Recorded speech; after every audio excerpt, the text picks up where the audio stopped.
when I founded my company now, as it is, straight off the bat, it was limited. I was VAT registered because I always wanted more than a job.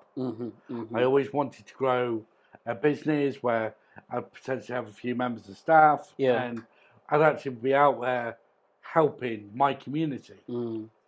And so I thought, well, I'm going to become limited. I'm going to need to be VAT registered. Why not just do it from the offset? Because it saves me the headache later, setting the right foundations. And that's very much how I talk to people. So when people ask me questions like this, should I do it as a business?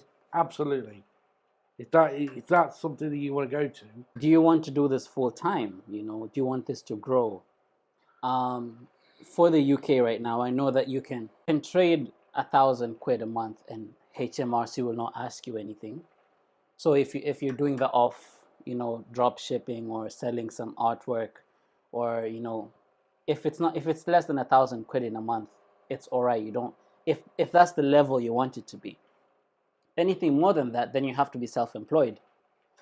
If you're in the middle of being a freelancer and being a business, you can take the self-employed route.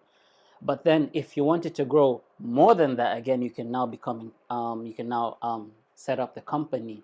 So it's you having a conversation with yourself and looking at, if you're gonna form a company, you got to do the paperwork.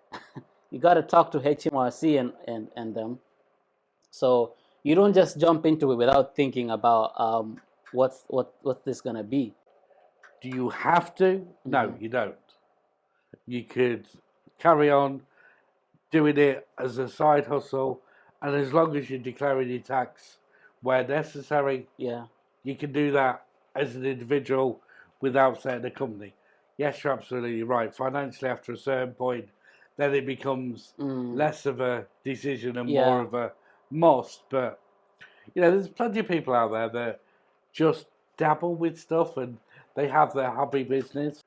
When that hobby takes up all of your spare time, that's when you have to look at it a little bit differently. But what I will say, with an air of caution, and you'll probably agree with me on this in the sense of people you've spoken to, be careful with regards to making your business your hobby. Because when you do your hobby too much and too frequently, and have all the added pressure of running a business around your hobby is no longer enjoyable.